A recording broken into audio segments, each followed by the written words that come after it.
నేను చాలా ఎలక్షన్లు చూశాను. ప్రత్యక్షంగా నేను కూడా ఓటేశాను.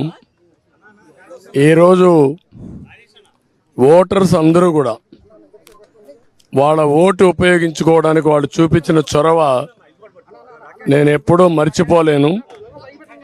ఎందుకంటే తమిళ్లో అరిస్తే నేను మాట్లాడను.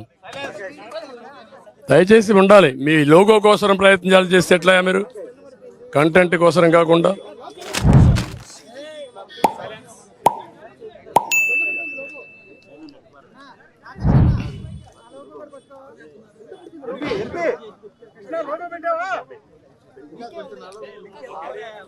ఓకే ఓకే అందరికీ నమస్కారాలు. ఈరోజు నేను ఇది చూస్తే అందరూ ఓటర్స్ కూడా 7 గంటలకే పోలింగ్ స్టేషన్కి వచ్చారు. తమ ఓటు ఒక పవిత్రమైన భావంతో ఓటేయాలనే ఉద్దేశంతో వచ్చారు. చాలా ఎన్నికలు చూశాను, కానీ ఈరోజు చూసింది మాత్రం చాలా ప్రత్యేకంగా కనపడుస్తుంది. ఓటు అనేది ప్రజాస్వామ్యంలో ఒక వజ్రాయుధం. వాళ్ళ జీవితాల్ని, సమాజ జీవితాన్ని, వాళ్ళ పిల్లల భవిష్యత్తుని తీర్చిదిద్దేది. అది గుర్తించారు. చాలా పెద్ద ఎత్తున వచ్చారు. రాష్ట్రం అంతా కూడా ఒకటే కోరుతున్నా, ఓటు మీ హక్కు. ఓటు మీ జీవితాలను మారుస్తుంది. అదే మాదిరిగా మీ భవిష్యత్తును మారుస్తుంది. మీ పిల్లలే కాకుండా మీ భావితరాల పిల్లలకు కూడా పునాదులు ఇస్తుంది.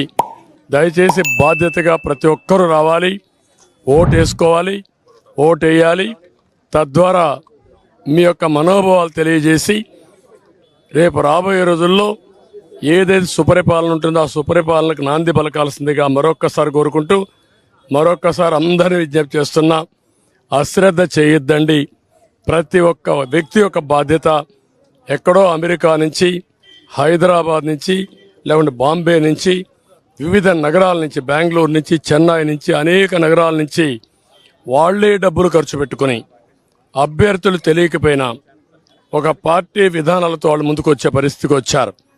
కొంతమంది అయితే పేదవాళ్ళు, కూరగాయలు వ్యాపారం చేసుకునే వాళ్ళు, ఇక్కడ లేకుండా ఎక్కడో ఉంటే సొంత ఖర్చులు పెట్టుకొని, క్యారియర్ పెట్టుకొని నేరుగా వచ్చి వాళ్ళ గ్రామంలో ఓటేసుకునే పరిస్థితికి వచ్చారు. ఇది నా జీవితంలో ఎప్పుడు చూడలా. ఇది నిజమైన ప్రజాస్వామ్యం. ప్రజాస్వామ్య స్ఫూర్తికి ఇది నిదర్శనం. అందరినీ మరొక్కసారి అప్పీల్ చేస్తున్నా, ప్రతి ఒక్కరూ రండి, మీ ఓటు హక్కును ఉపయోగించుకోండి. ఏ వ్యక్తి కూడా నేను చూశాను, వికలాంగులు, వృద్ధులు, నడవలేని వాళ్ళు వీల్ చైర్లో వచ్చి ఇది నా బాధ్యత, నేను ఓటేస్తానని చెప్పినప్పుడు నాకు చాలా ఆనందం కలిగింది. ఒళ్ళంతా పులకరించే పరిస్థితి వచ్చింది. ఇది వినూత్నమైన అనుభవం. అందరికీ మరొక్కసారి అభినందనలు.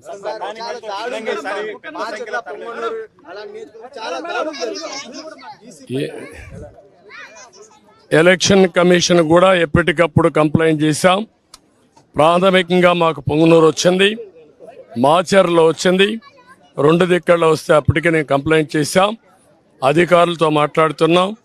అదే మాదిరిగా ఎలక్షన్ కమిషన్ కూడా అప్రోచ్ అయ్యాం. నేను ఒకటే ఎక్స్పెక్ట్ చేస్తున్నా, ఎలక్షన్ కమిషన్ ఆధ్వర్యంలో ఎలక్షన్ జరుగుతున్నాయి. ఇది రాష్ట్ర ఎన్నికల కమిషన్ కాదు. ఆ విషయం ఈ నాయకులు గుర్తుపెట్టుకోవాలి. ఎవరైనా ఒకటే కోరుతున్నా, ప్రజాస్వామ్యంలో ప్రజాస్వామ్యాన్ని అపహాస్యం చేయాలని ప్రయత్నం చేస్తే మాత్రం ఎట్టి పరిస్థితుల్లో మా కార్యకర్తలు కూడా గమనుండరు. జనైన్గా లా అండ్ ఆర్డర్ ప్రకారం మీరు ఓట్లేయండి. ప్రజా అభిష్టం నెరవేరాలి, దానికి మేము కట్టుబడి ఉంటాం. కానీ ప్రజాభిష్టాన్ని వమ్ము చేసే విధంగా రౌడీజంతో, గూండాయిజంతో మా ఏజెంట్లు కిడ్నాప్ చేస్తే మాత్రం ఎట్టి పరిస్థితుల్లో పోషించాం. ఎలక్షన్ కమిషన్ డిమాండ్ చేస్తున్నాం, పోలీస్ అధికారులను డిమాండ్ చేస్తున్నాం. ఎక్కడా అవాంఛనీయ సంఘటనలు జరగకుండా కాపాడవలసిన బాధ్యత మీది. ప్రతి ఒక్కరి వ్యక్తికి స్వేచ్ఛ ఉంది, స్వేచ్ఛగా ఓటేయాలి. ప్రతి ఒక్క రాజకీయ పార్టీకి స్వేచ్ఛ ఉంది, వాళ్ళ ఏజెంట్లు పెట్టుకునే హక్కు ఉంది. వాళ్ళ ఏజెంట్లు అలో చేయాలి, మీరే ప్రొటెక్ట్ చేయాలి. అది మీ బాధ్యత.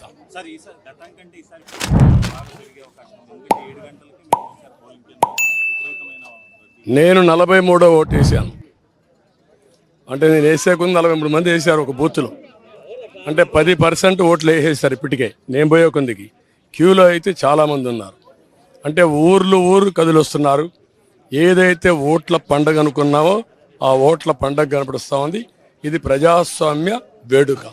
ప్రజాస్వామ్యాన్ని పరిరక్షించుకోవడానికి ప్రజా చైతన్యం ఇది ఒక నిదర్శనం.